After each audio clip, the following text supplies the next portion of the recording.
This is four-voice dictation, 210 words per minute. I am Mr. Cole, the objecting attorney.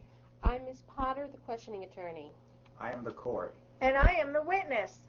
5, 4, 3, 2, 1. I'm going to hand you what's been marked Plaintiff's Exhibit 11 and ask you what that is and to identify it. Oh yes, I definitely recognize number 11. What is it?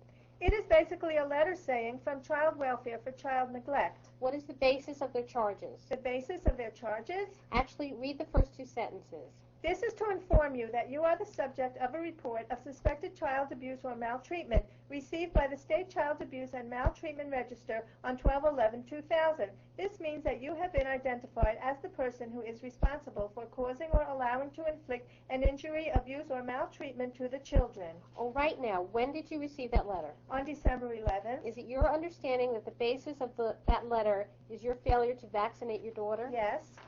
Have you been in contact with somebody from Child Protective Services? Yes, I have. And what have they told you? They said that they had inquired about my daughter being out of school for a long period of time. Actually, at that time, my daughter had the chickenpox, and the social worker met me, and she wanted to see my daughter as well. So I was at a restaurant. We had met. She saw my daughter had the chickenpox. I explained my daughter had the chickenpox, and also there is a problem, aside from that, dealing with vaccinations. And basically, I am dealing with that and with lawyers, and that I would update her as to the status of my situation.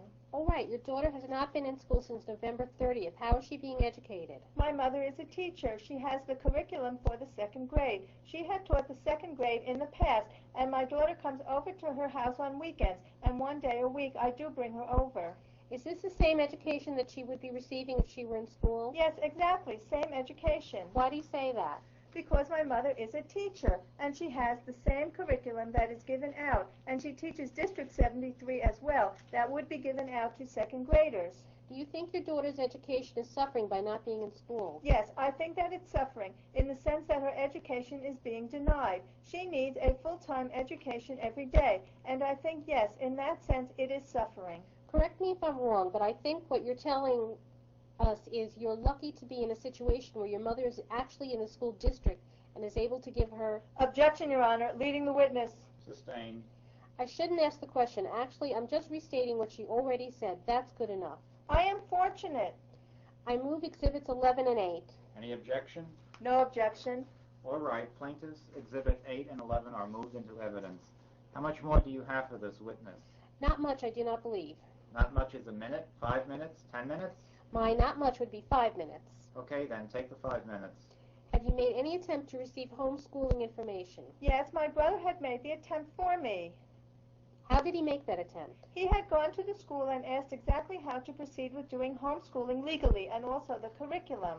Did your brother relay the information he received from the school to you? Yes.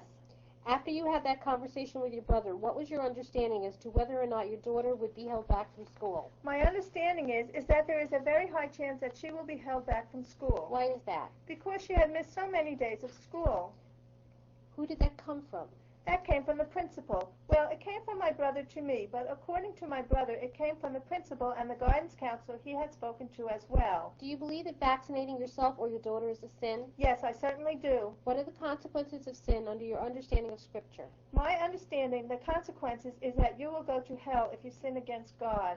So what are you going to do if this court rules that you have to vaccinate your daughter? Or, I'm sorry, what if this court rules that your religious exemption is denied? I will do homeschooling, and basically, if they're still speaking about vaccinating my daughter, I will have her in Vermont for a while where it is less stress, and there's not as much stress regarding upon religious exemptions because my sister lives in Vermont. Let me make it clear to the witness, the issue before this court is not whether you will be directed to vaccinate your daughter.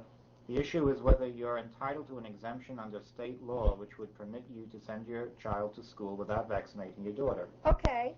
So there's no issue here, and the court is not involved in determining whether you should be directed to vaccinate your child. Okay. There's a limited issue before the court. I understand. Well, Your Honor, I do think the issues are related because if the court ruling says she does not have the religious exemptions, If you read the statute, it would then require them to be vaccinated, and the Child Protective Services will then come after them for maltreatment. In fact, that's the basis of the letter. It's not educational neglect, it's maltreatment.